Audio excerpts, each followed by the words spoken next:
Que Deus abençoe a sua vida nesta noite. Eu gostaria de deixar um texto da palavra do Senhor que venha edificar a sua vida.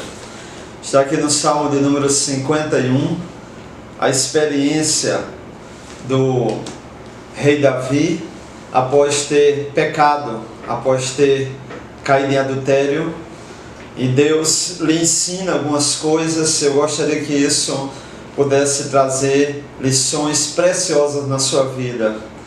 A primeira delas é o que diz a palavra de Deus no versículo de número 3 e 4.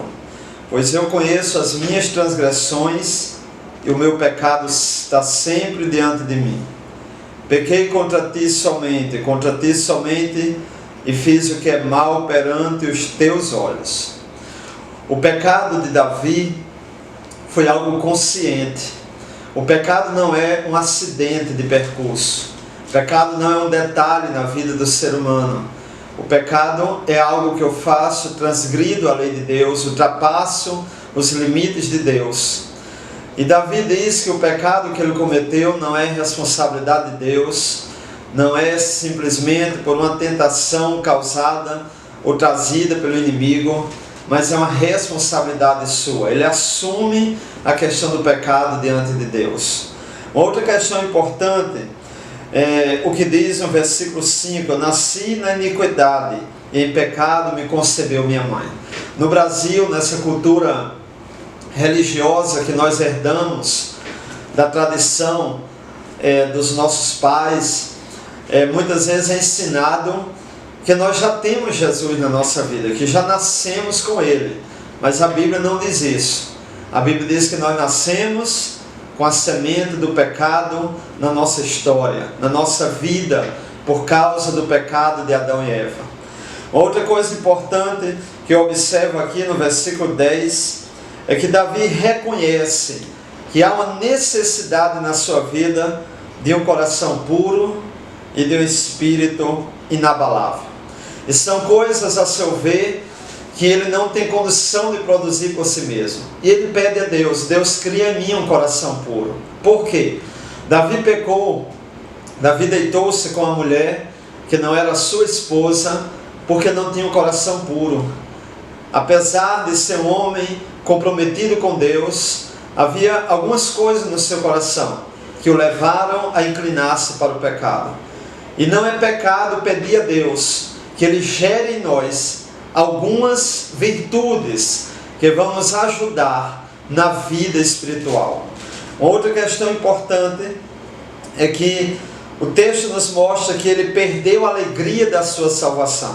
Davi não perdeu a salvação, Davi não perdeu a alegria com os amigos, Davi perdeu a alegria com Deus. O pecado, ele entristece a Deus, entristece o nosso coração.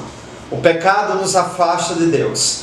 A alegria da salvação, a alegria gerada pelo Espírito. Quando nós pecamos, nós perdemos aquilo que Deus tem nos dado. E é necessário pedir a Deus: Deus, restitui, renova, traga de volta.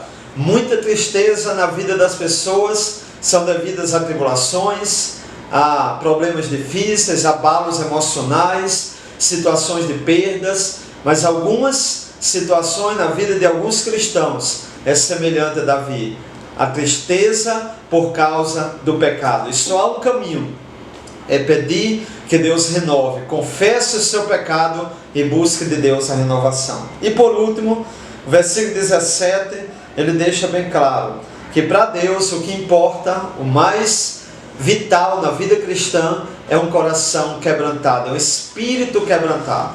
Quando eu me rendo diante de Deus, quando eu reconheço que sou pecador, quando eu vejo a necessidade da sua misericórdia, quando eu não ofereço desculpas pelo meu pecado, quando eu não começo a apontar uma coisa ou outra como responsável por aquilo que eu fiz, mas reconheço que pequei, que falhei, clamo a sua misericórdia, esse rendesse, esse quebrantar-se diante de Deus, ele é agradável ao Senhor. Então aprenda com Davi, não a pecar, mas quando você pecar em outra área, peça a Deus, siga esse mesmo caminho, confesse, reconheça a sua culpa, se quebrante diante de Deus, peça de volta a alegria da salvação, peça que Deus renove em sua vida algo que possa lhe impedir de pecar novamente, como por exemplo, coração puro, e fazendo tudo isso, você vai encontrar o caminho de volta para o relacionamento com Deus. Que Deus te abençoe ricamente, em Cristo Jesus, o nosso Senhor.